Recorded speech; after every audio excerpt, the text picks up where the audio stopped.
Hey community, welcome back. And if this is your first time here, I'm Dr. Blaire, a doc in clinical psychology. And on this channel, we discuss psychology, inspiration, social justice, and all topics in between. First things first, hit that subscribe and bell button. You know, I want to see you back next week. And of course, stay tuned because I have new content for you. Keep watching.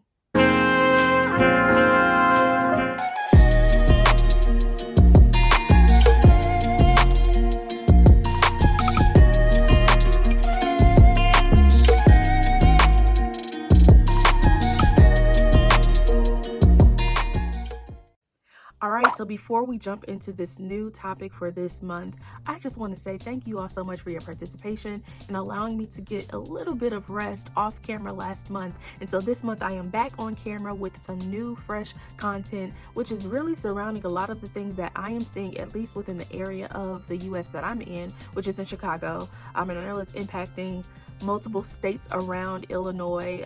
So we could just say the Midwest. I know the East Coast went through it, and it is something that we actually talked about for those of you who are a part of the guard with me and who were there for that prophetic release between myself and Prophet Chantel.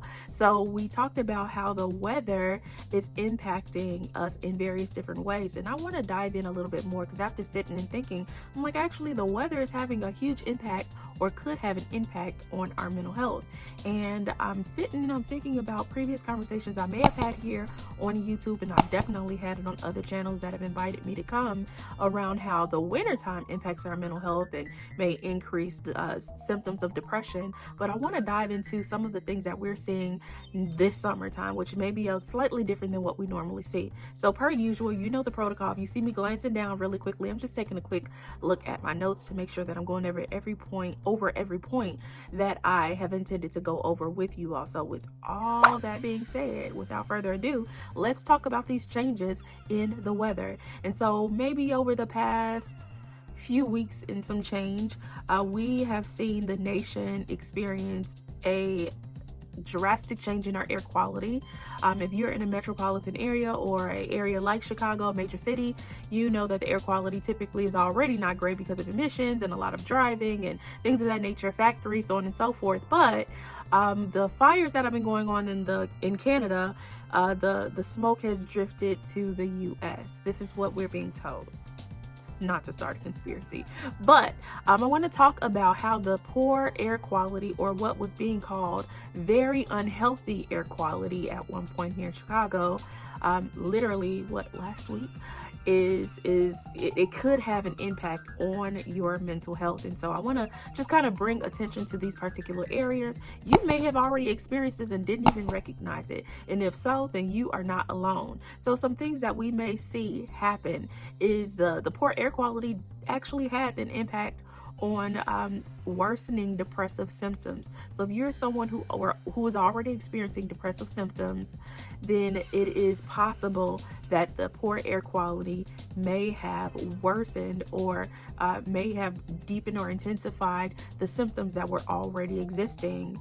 We saw spikes in stress levels that were increasing, and overall, it does, for over a period of time, it can alter your brain, which can sound a little scary, let's be honest, but it can have an impact, a negative impact on not just how you are feeling emotionally, but also your brain functioning, which we all know our brain tells the rest of our body to do all of these things. Like my brain is sending a signal to my hand to move up and to tell my arm to go upward, right?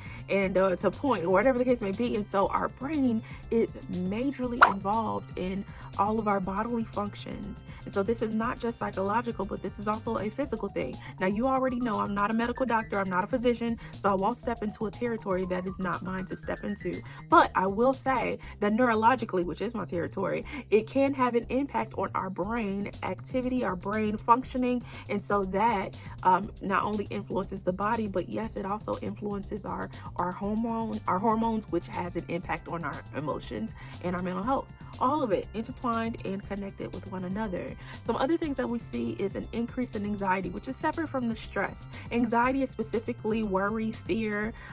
Stress could be a multitude of things. Excuse me.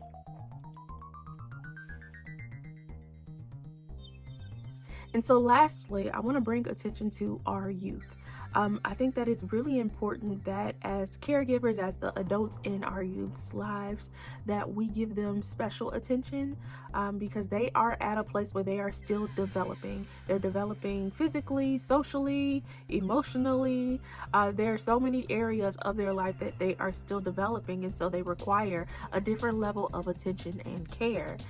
With the air quality, it does put children at a greater risk, not just because of the physical health, but because we are seeing that poor air quality does have an influence on increasing the likelihood of mental health type of symptoms surfacing, even when those symptoms didn't exist before the poor air quality. And so it's really important that you pay close attention to your youth, and that you give them an extra care during these times, partly because youth, as I mentioned, are still developing, and that means that most of the time they don't have the language, the words, even the understanding to be able to communicate to you what they're experiencing, or even know that they're experiencing something that they are, not accustomed to experiencing, or probably shouldn't experience. So then in that case, it's up to us to pay attention to their behavior. What are the things that they are doing that's quite different than before? Now, I know during this time, a lot of health experts came out with this precaution and protocol: put your mask on when you're outside, try to spend, the least amount of time outside if possible. All of those great things. I hope that you were someone who followed those protocols. I know I did. But I say this to say that when exposure to the poor air quality, whether it was as bad as it was in New York or here in Chicago or even other areas or less, be mindful that it can have an impact on these areas. Now, I'm bringing attention to this because a lot of the time we see issues around our mental health, or we see a decline in our mental health during periods of time, and we don't always know what are the contributors. We think that, it's because life isn't great or it's not going the way that we want to. Sometimes it can be environmental, believe it or not. The same to be said. Now, this is a drastic example, but if you were to experience a tornado or a hurricane, of course, it would make sense that someone would have some type of emotional or mental health response to that type of event. Well, the same to be said for something that is on a lesser scale of being dangerous. Just because it doesn't have the same level of destruction doesn't mean that it doesn't have the ability to have an influence or an impact on you. Okay. And so I want to throw out a few solutions to you. One being, and this is as simple as can be, if you are having an increase in stress or distress, then we are going to swoop in with those stress management tools. And if you hadn't had an opportunity to check out one that I released last year, go ahead and swing back and pull out some of those stress management tactics and tools that you can utilize. The same to be said for seeking mental health care. If you have not seen a mental health professional, or you're not in any type of structured environment where you can receive mental health care, that doesn't always look like individual therapy or group therapy. Sometimes you just might need a support group, which are, offered at a very low cost, or sometimes are offered for free depending on the area that you're in. And so I want people to kind of work on expanding their ideas and their understanding of what it means to receive mental health care. It is not always in a therapy room. Sometimes there are other options that are available to you and that are actually more appropriate. Just a thought, consider it. Next is to tend to your emotional needs, which means you might need to do some personal self check-ins. How am I doing today? What might be contributing to how I'm feeling? And give yourself an opportunity to process those feelings. And then reduce your exposure to the thing that is causing the problem once you get to the root of it. And so, as they mentioned, precaution. Reduce your exposure to poor, unhealthy air quality if possible. Then do just that. And if you're able to, I realize not everybody may have the privilege to, but you're wanting to have precautions to protect yourself, because you're not just protecting your lungs and your respiratory system. It goes way beyond that. And then last but not least, I'm a huge believer in prayer.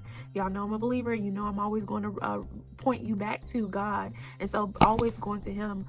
In fact, I should have said that first. Go to Him first. Seek ye the kingdom of God first. Seek God first as to what are the things you are to be doing for yourself, and especially for your youth. Keep them covered in prayer, because there are many things that our youth are experiencing. I feel like this is the tale of every single generation. But there are many things that our youth are experiencing that the previous generation had not had to learn how to navigate. And so because that is the case, you didn't have to experience it, so you may not necessarily know the best way to help your youth to navigate this. But this is where prayer and seeking heaven's response is key. All right. So I know that that was a mouthful and I probably said a lot of it very quickly, but I'll go down the solutions list again. Stress management, seeking mental health care beyond individual therapy, group therapy, explore support groups, tend to your emotional needs and allow yourself time to process when you figure out what is going on with yourself.